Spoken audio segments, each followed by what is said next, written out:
Children of class 10, today first lecture 1 chemical reaction from your NCERT book I am going to discuss one by one. First, balancing. Let us, whenever you are writing a chemical equation, you have to balance. Now question arises why balancing is very important. As for example, iron, steam, Fe3O4 plus hydrogen. If you don't balance, you write down like this.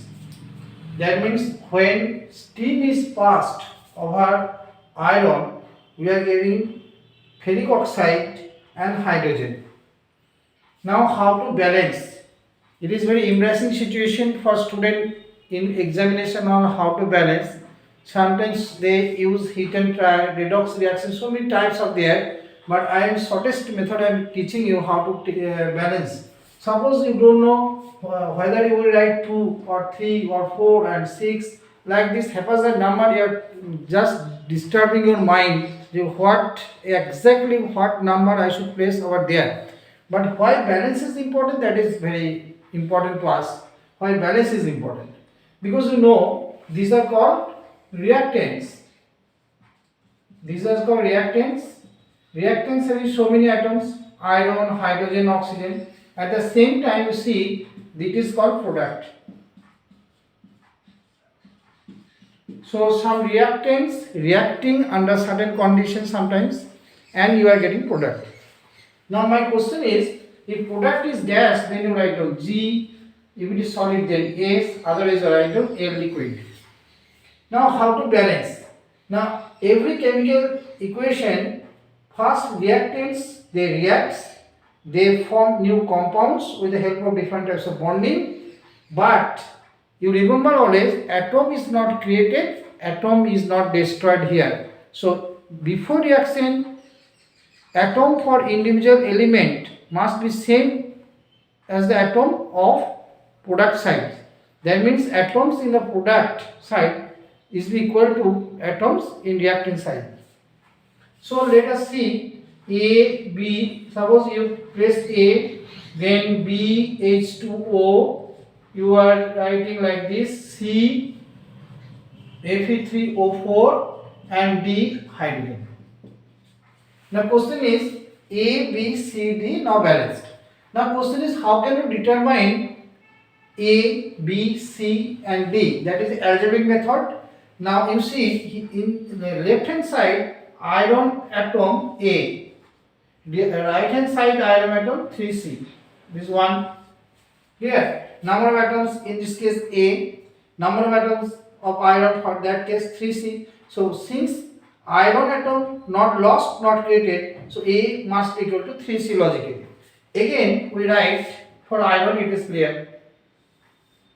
Again for hydrogen, you see 2B hydrogen, in that case 2D. So you are getting B equal to D.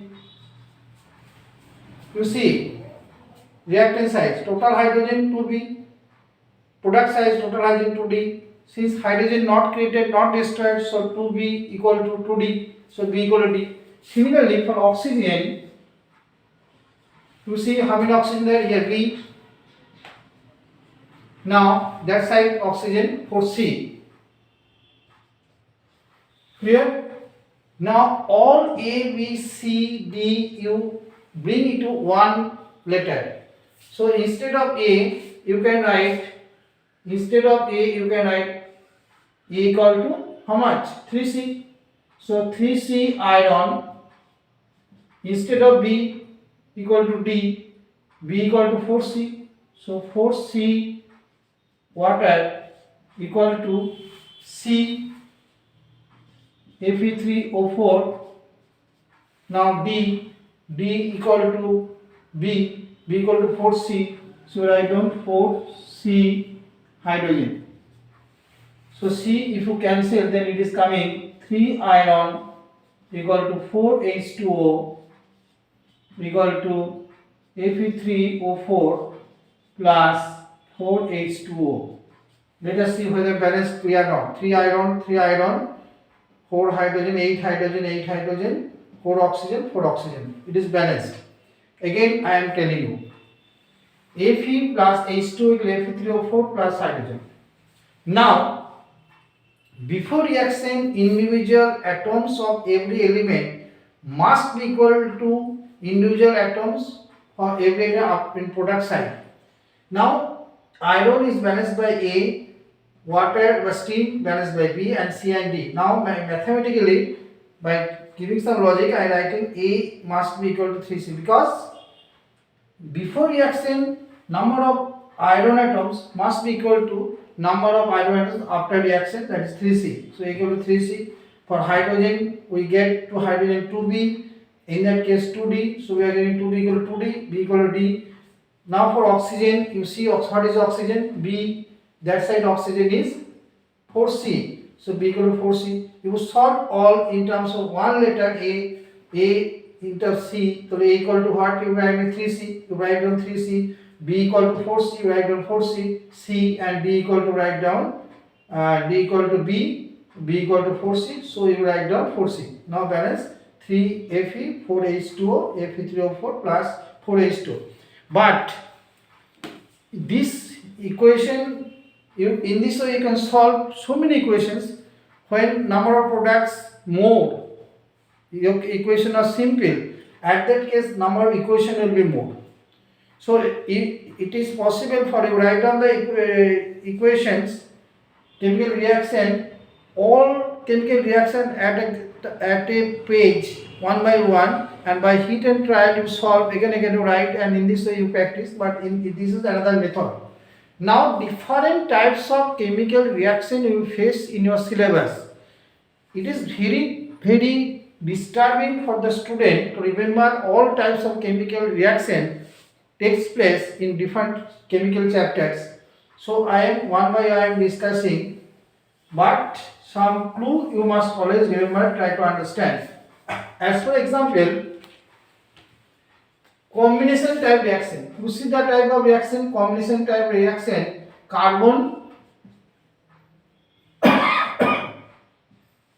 combination type reaction, carbon equal to carbon dioxide, H2 plus O2 equal to, we write down 2H2O, equation 1, equation 2. Similarly, if you write down CO plus water, you are getting calcium hydroxide.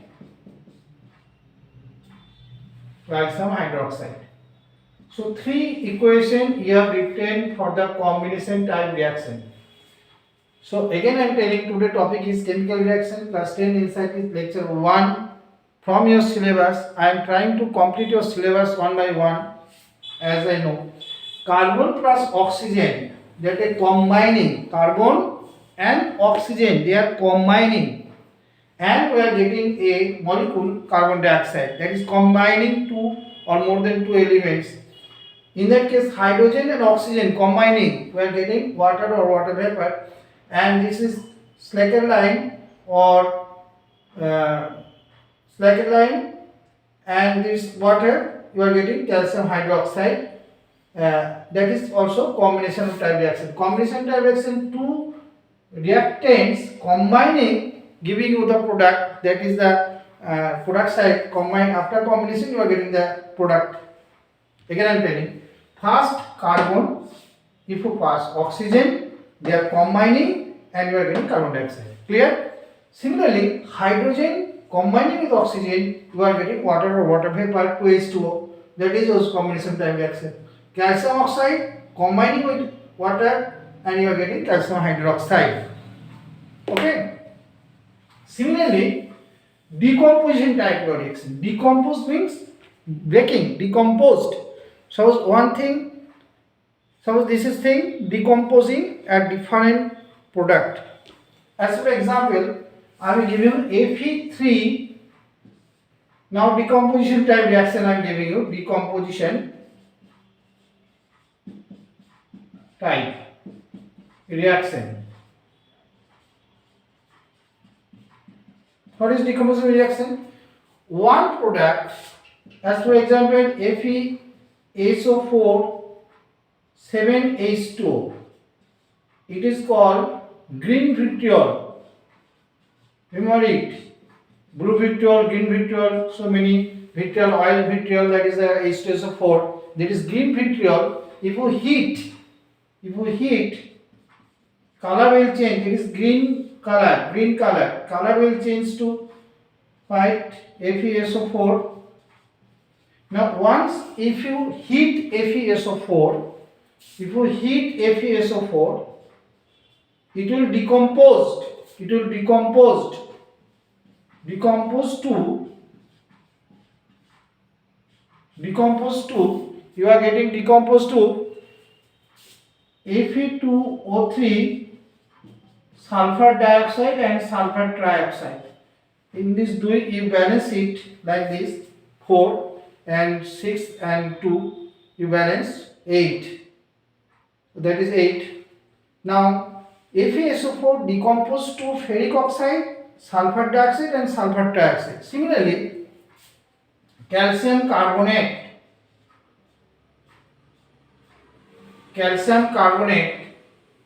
if you heat,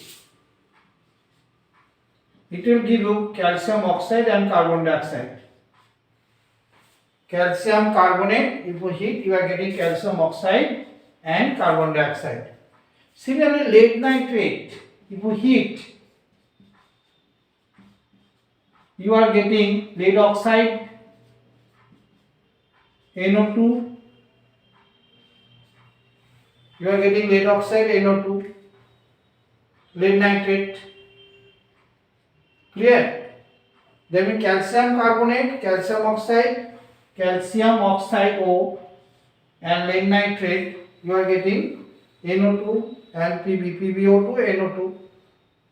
That means whenever you are any chemicals you are heating or some condition are imposed, you are getting different products. That is decomposed type of reaction. Clear? This is decomposition type of reaction. Now another reaction is there, that is displacement type reaction. What is displacement type reaction? Displacement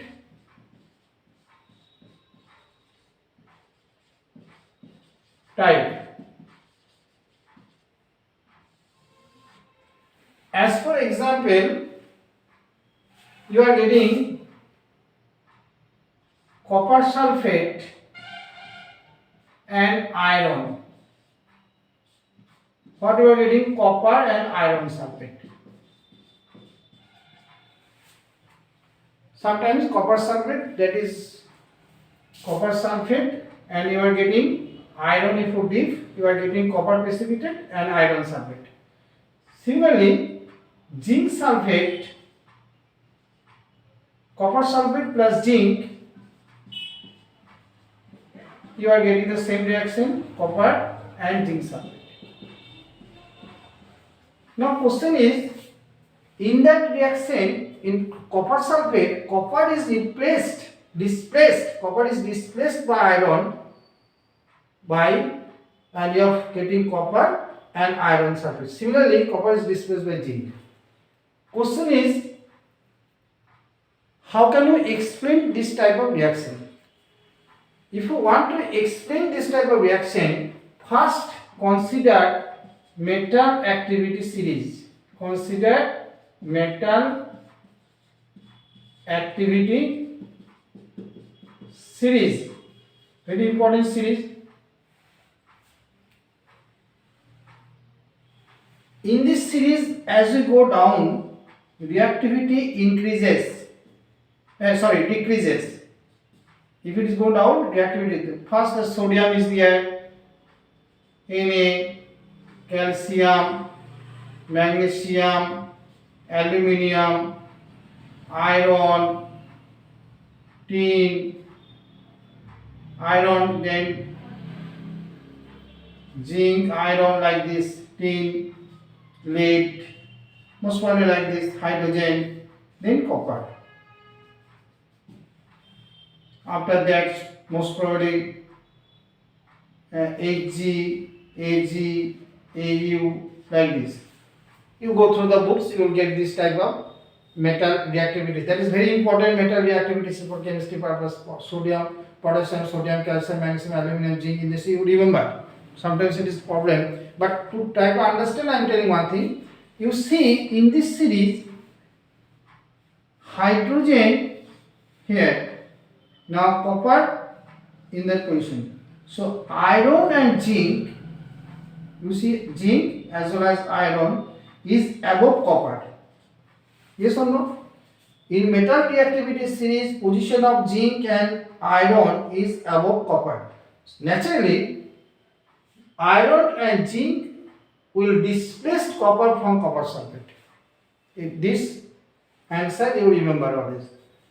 If 2 marks is given, then you write down the reaction 1 mark. Another things, position of zinc and iron above copper. Naturally, from copper sulfate, iron and zinc can easily displace copper from the copper sulfate, and you are getting copper precipitate. Clear? Thank you all.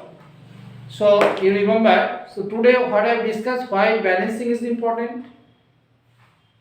Just one sentence to write down. Atom is not created, atom is not destroyed during chemical reaction. So to equal them, we balance the chemical equation.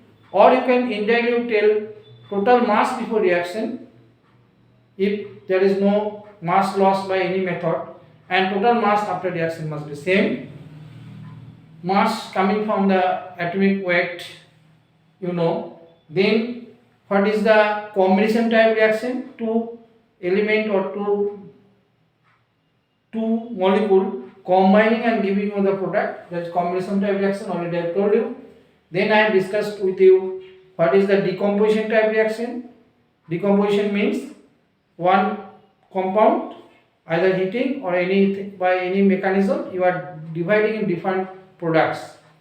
Then nitrate, nitrogen dioxide, maybe FeSO4, Fe2O3, SO2, SO3, like this I have told. Thank you all. Next class I am again coming to you. You will cooperate with me.